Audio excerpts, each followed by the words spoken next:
Hey guys, TNF96 is back with the new project, Castlevania.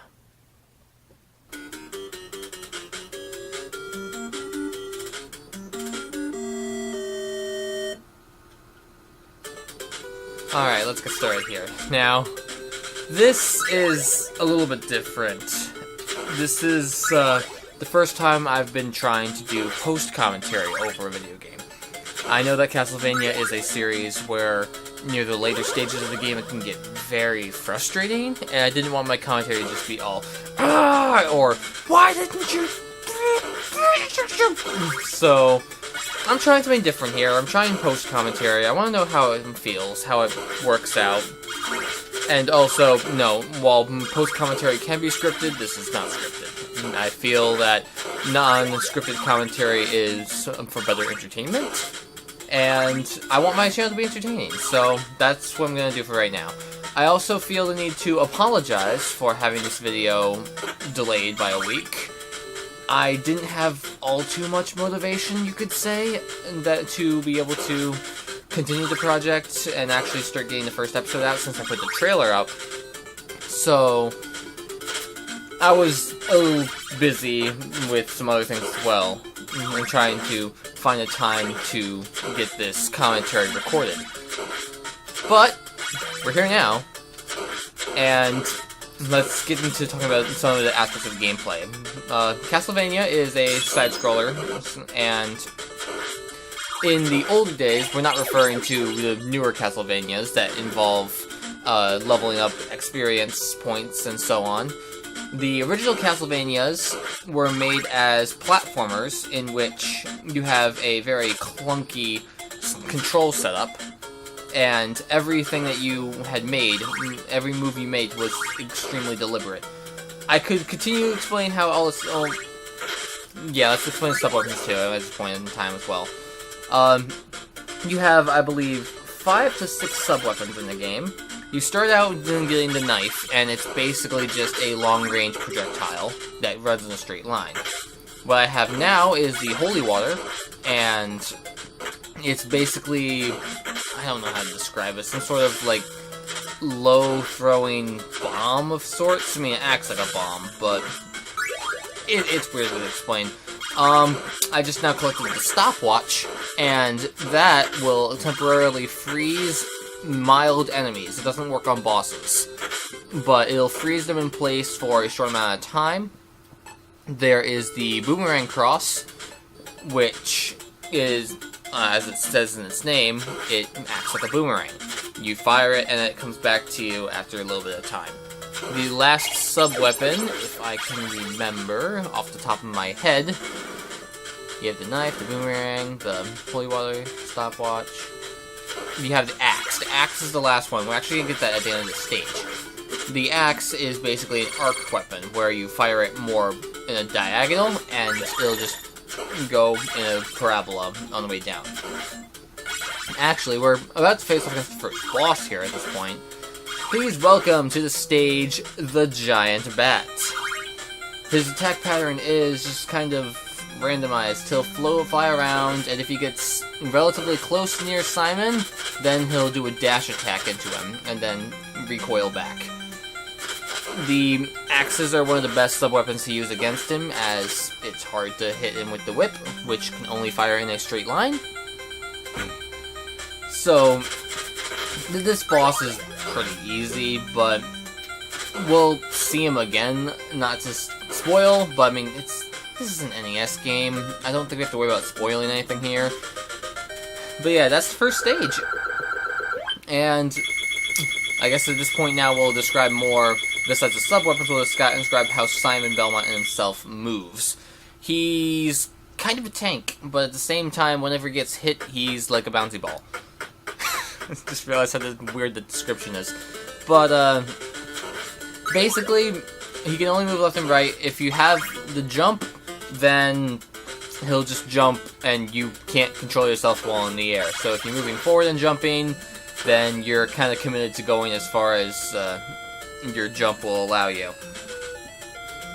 To climb upstairs, all you simply have to do is hold up on the directional pad, so you'll climb them that way. I you can also hold right once you're on the stairs, but you can't jump on or off stairs. Simon's Whip, when you use the attack button, it will actually be slightly delayed to, it was intentional, but I don't remember specifically the reason as to why it was made. I mean, if you're looking for controls and stuff, besides the elements of what I've already described, you can just look at Egoraptor's video, the sequelitis. That's pretty popular, I hear. I mean, I know I'm a super small channel and everything, and referencing bigger channels won't mean much in the long run, but who knows? Maybe in the future something might happen. We'll see. We'll see. Anyways, here are the Medusa heads that we've actually kind of passed by at this point. But those Medusa heads, they have the sine wave motion. This is how I'm going to describe it. And they'll be more annoying later in the future. You'll see what I mean. But anyways, this is stage 2. It says in the corner stage 5. I think of it more like when you have that map transition, that would be considered a full stage. I mean, I know why they labeled it stage 5 in this instance, because we've gone through 5 phase cuts. But that's... I don't know. Post-commentary is hard. So, we're back to having the knife, but I'm looking at the top of the screen right now, and I haven't described these yet. Basically, where it says player and has all those red tick marks, that would be where his health is. The boss's health is underneath, and since we haven't gotten to the boss yet, obviously, boss is at full health. That'll decrease when we actually get to the boss room. The hearts that we've been collecting is the ammunition that is to use your sub-weapons. Most of them will only use 1 heart as a sub-weapon, but I believe the stopwatch will use 3? I'll have to look at it in recording. Future post-commentator me, do that. Or maybe I'll just know this later on when we have the stopwatch, who knows. Underneath the hearts, you have a P icon, and that is your lives. You can play on 0, so I currently have 4 lives on me. Excuse me for the burp, by the way. Obviously, time is how much time you have left on the stage. Score is almost not even a factor because it doesn't do you anything. I don't know. If I gotta say one thing, I really do like the music in this game. I hadn't played this game before. I had did a test run of the first stage just to get used to the controls. But other than that, this game is still well worth playing. It's very frustrating in the later stages. Specifically, stage 4 is the one that gave me the most trouble. And, oh boy, once again, we'll get there when we get there. So on a completely different note, at the time of when I'm recording this post-commentary, I'm not going to give spoilers, but I recently got my hands on Phoenix Wright, the Spirit of Justice, the newest game that came out on the 3DS, and oh my gosh, it is a fantastic game. You guys go and play it, because it's just lovely. Also, I just glossed over a death that I had, the first death of the project. These spikes are not fun. But back to what I was saying. Yeah, Phoenix Wright, the Phoenix Wright series has always been a good series that I love playing. I currently... Well, it sounds stupid when I say it's a fantastic series and then say I only have 3 games in the series, but I've seen all of the... I've seen every single case that is in the series, including the Apollo Justice and the trilogy. Yeah. If you know me, you know that I like Phoenix Wright, and that's enough that I should say. I'll hopefully think about making a project of that soon, but I want it to do it justice. Haha, funny how I'm referring to Apollo Justice, and I want to do the project. Anyways. If I were to do a Phoenix Wright game, I'd want it to be voice acted, and that would mean I would need to have people who would be willing to do voices. But at the current pace that I'm going at, it would be tricky for me to host a voice commentary between characters and have it be diverse enough where it sounded good. We are currently doing the same thing. If you have looked at my channel, we have been trying to get the Fire Emblem Path of Radiance project back up and running. You'll notice there's a few videos up on there, but we are, the crew, the 3 Geeks with a Camera crew, is actually merging with my channel. It's going to, I don't know if it's going to disappear entirely, but anything that's going to be from the group is going to end up on my channel. So, I'll make sure to distinguish when we actually have that as a whole. Also, I completely, once again, I'm glossing over that this is the Big Medusa boss fight. And the boss was pretty easy. I got hit once or twice, but other than that, stage 3. Continuing on, this is just more like an update video, I feel now, just with Castlevania in the background. This is what happens with post-commentary. Sheesh, I'm getting super scatterbrained right now. Anyways, 3 Geeks with a Camera is going to merge with my channel now. And once we get to the point where I redo all the footage and everything, we're going to continue with Path of Radiance. We also have plans for Radiant Dawn. I don't feel that's any spoiler secret because Path of Radiance and Radiant Dawn kind of go together. And once again, since we're wanting to make this as professional as possible, we will be having all of our recordings done in a nice fashion. We're going to get them to a point where they sound very well done, and we'll get it to you guys as soon as we can. I need to do the video recordings of it, and we're only about a third of the way through recording the audio, at least as the time of this is coming up. I think that's all I have to say on that matter. What else is there that needs to be said at this point? And this really has just become an update. This is probably so boring to watch. This is why I think live commentary is a little bit better. But I mean, in a game like this, Castlevania, it's super linear, and having to describe. There's another death. I was trying to figure out how to walk downstairs. Apparently you have to hold down instead of walking forward. But with Castlevania, it's just the same thing. You're progressing through the stage to get to the boss, and then at the end, you face off against the boss and you head to the next stage. So, there's not really much to talk about. And I guess maybe grunts and groans could have been better, but I don't want you guys to have to listen to that for over, like, half an hour. So, I could ask you guys how you guys are thinking about the trailer in general, and if I should continue making trailers for each new project that comes up.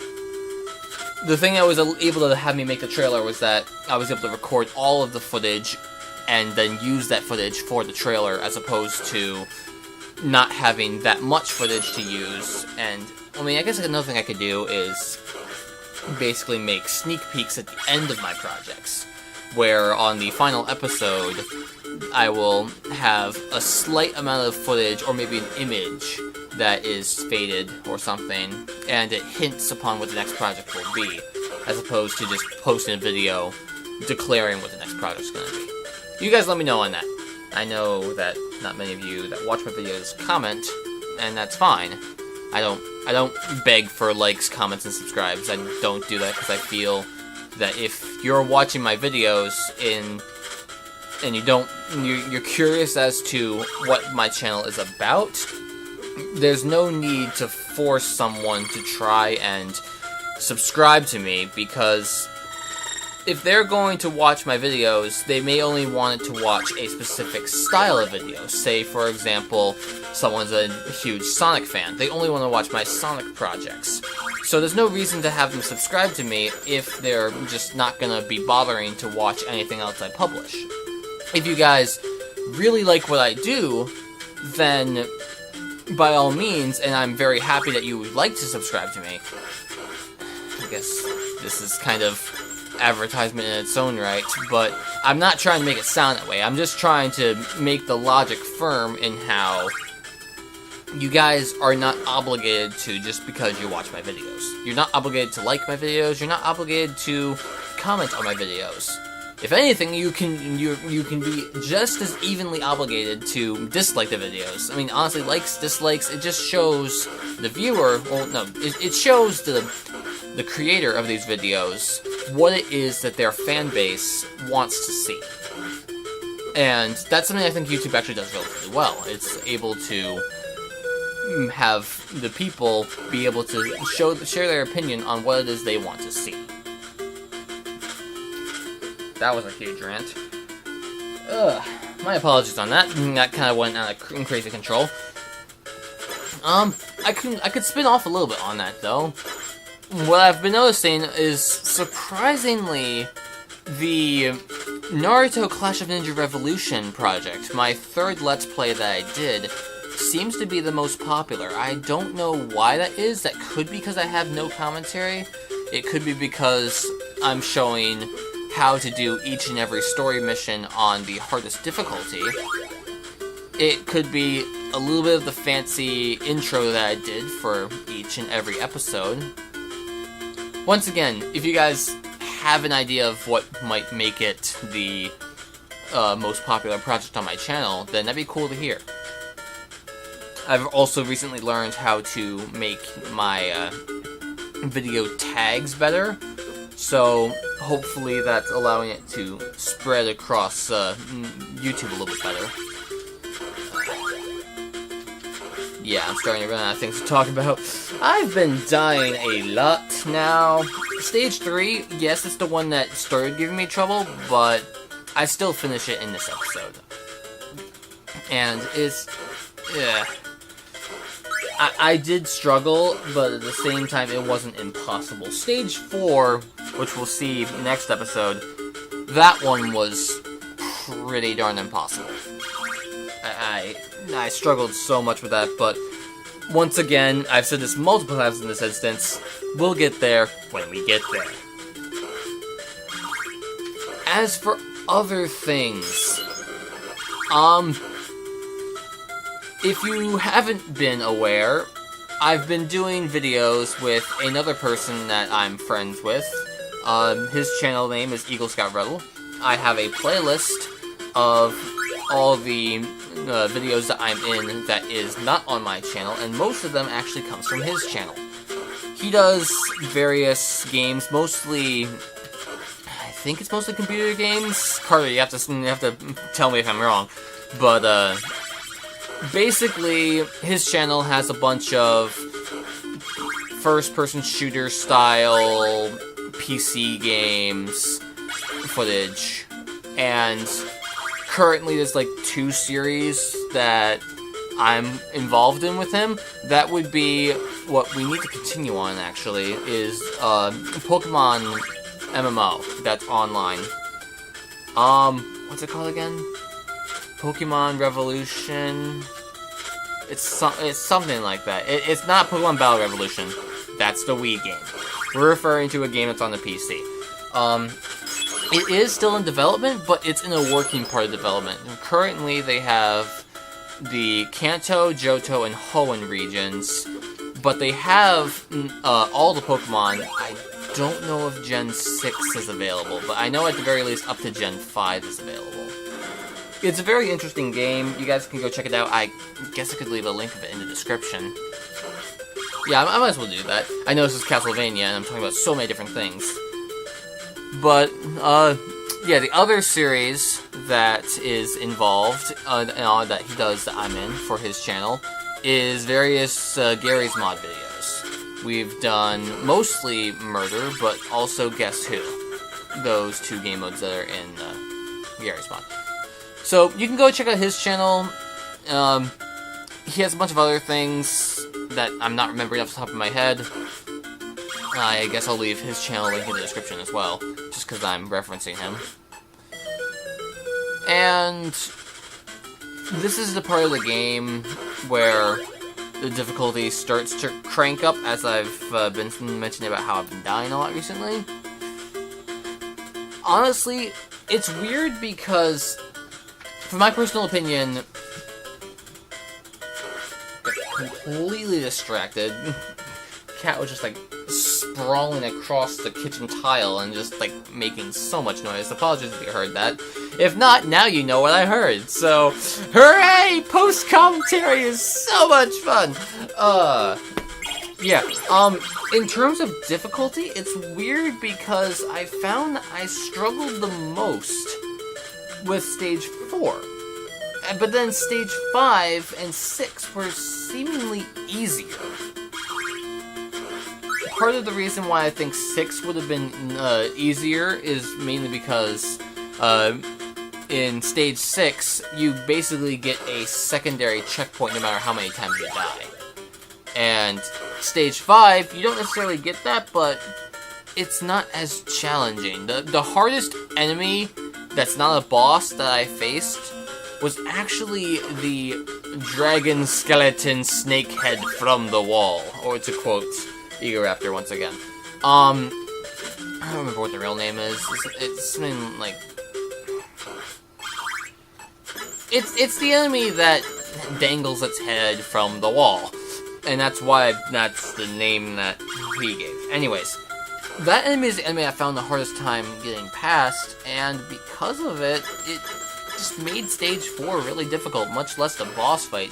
Stage 4's boss was definitely the hardest boss. Stage 5 was hard, but it wasn't terrible. And I'm not including the boss fight in this, because the final boss... Well, the final boss is different because you have a checkpoint right before it. So, it's easy, quote-unquote, because you can do it as many times as you need to without having to do the stage over again. That's one of the things that made this game hard, in my opinion. It's not the fact of, like, the challenges. Like, the challenges in the stage themselves, those challenges, they are difficult, yes, but you can easily overcome them when you know what to do. And once you get to the boss fight, it's not beating the boss that's a problem. Well, I mean, I guess it is, but at the same time it isn't, because the harder aspect of it is that when you lose all your lives and you need to continue, you have to start back at the very beginning of the stage again. That's where it gets hard. So in terms of difficulty, I would rate it as the following, being stage 4 was the hardest, followed by stage 5, then 6, then 3, and then 2 and 1. So, from that was from hardest difficulty to lowest difficulty. Anyways, this here is the mummy boss, Mummy Man. And yes, I did fail my attempt against it. But the next time we get over to that boss is when we'll actually be able to beat him down. I've been talking for 23 minutes now? Jeez, it doesn't feel like that. You know, YouTube videos, they don't feel as long, like, they feel very short when paired upon with what you're doing. But when you're doing post-commentary, you look down at the timer that you've been given, and you just realize how much time you've already spent just talking. It's kind of interesting. I mean, sure, post-commentary is hard. I've said this multiple times at this point, at least when you're not scripting it. But just looking at this footage right now, that this is how I'm using the base off of when I'm supposed to be speaking. Basically, I lost where I was going. Future me, just maybe put an annotation or something saying what I was gonna say, if you even remember. I don't know. I forget entirely. Think about how post-commentary is different. Yeah! So how's everyone else doing? I've been talking about myself for the past 24 minutes. So how is it that you guys have been doing? I hope you guys have been doing well. Once again, I am apologizing for not having a video uploaded last week. part of that reasoning would have been because of Phoenix Wright that I explained earlier. I was just super engrossed into that game. I had to finish it. But yeah, I do hope you guys are doing well. I don't wish ill of any of you that watch. That's something I can get into. I'm just like spitballing things right here. So, apparently, I looked at something on my YouTube channel fairly recently, and last I checked, I was surprised because apparently 23% of you guys that watch my videos are from Argentina, and that is fantastic. I had no idea that my videos were actually going to get across countries, or at least be seen across in a different country. That is pretty darn cool. You guys in Argentina that actually watch my videos, just thank you.